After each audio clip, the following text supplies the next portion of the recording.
In this video we are going to talk about the 5 dumbest criminals. So before starting this video, like this video and subscribe to our YouTube channel for future updates. Being a criminal is certainly not an easy life, and as a result, there are some individuals who are not cut out for a life of committing crimes as a profession. Others are drawn to or forced into this lifestyle, but they are simply too stupid to pull off illegal acts successfully because they do not have a strong moral compass, whereas the majority of people are able to avoid it because they have a strong moral compass. There is no question that the annals of criminal history contain examples of some of the most audacious and courageous crimes ever committed. Authorities and law enforcement officers all over the world have been left shaking their heads in response to some well-thought-out plots. While law enforcement agencies have been looking for them, many criminals have given the appearance of vanish, completely off the face of the earth. On June 11, 1962, Frank Morris, John Anglin, and Clarence Anglin are remembered as a notorious example because they were able to successfully escape from Alcatraz. On the other hand, there are some criminals who make us scratch our heads for reasons that are not related to the original crime. Here is a list of the 5 most stupid criminals. Number 5. Nganga. Nganga, then 17 years old, decided to brandish a firearm in the direction of a woman who was driving her son to school in Omaha, Nebraska, on a bright and beautiful day in March. He demanded that the woman hand over her vehicle to him. She, of course, complied with his request, and the young man was about to drive away when he realized that the vehicle had a manual transmission, which rendered him incapable of operating the vehicle. He attempted to fumble around with the controls, but after moving the car only a few yards in a few minutes, he decided to flee on foot, but the authorities were able to catch up with him eventually. Number 4. Klaus Schmidt. A man in Berlin made the decision in August of 1995 to rob a bank while armed with a handgun. When the tellers asked Schmidt, "Do you need a bag?" he responded, "You're damn right, it's a real gun." This event played out like a fairly standard bank robbery until the tellers asked Schmidt, "Do you need a bag?" Because of this, the tellers were able to determine without a doubt that the thief was deaf.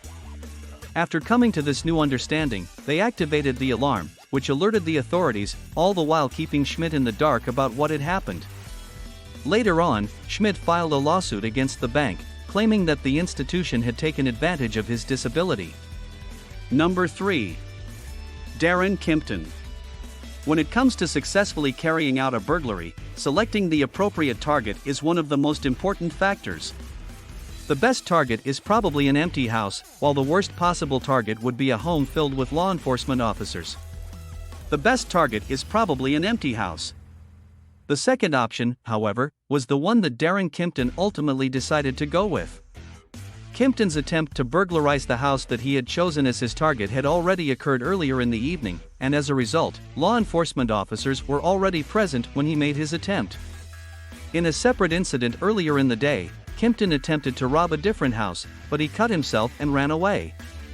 Nevertheless, he left a trail of blood at the scene, and as a result, he was able to be identified in connection with that crime as well. Number 2. Ruben Zarate. A young man named Ruben Zarate, then 18 years old, made an attempt to rob a muffler shop in Chicago in the year 2008. Following his demand for cash, he was informed that the majority of the funds were locked away in a safe that could only be accessed by the manager, who wasn't due to arrive at the location for a few more hours.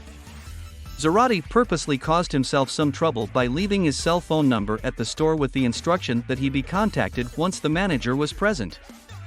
Naturally, the store contacted the authorities first, and then they got in touch with Zarate. After realizing that the police were already waiting for him upon his return, he got into a brief gun battle with the officers before being taken into custody in the end. Number 1. Dennis Hawkins.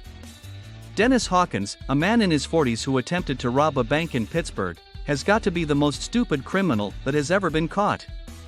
He chose a woman's blonde wig, fake breasts, and bright clown pants, so it's clear that Hawkins didn't get the memo about the importance of a good disguise that can quickly blend into the crowd after the crime has been committed.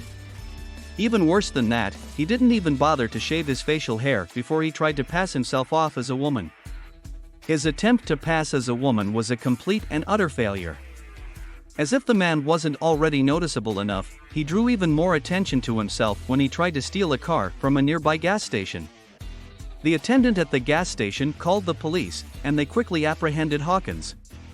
As if the man weren't already noticeable enough, he drew even more attention to himself when he tried to steal a car from a nearby gas station.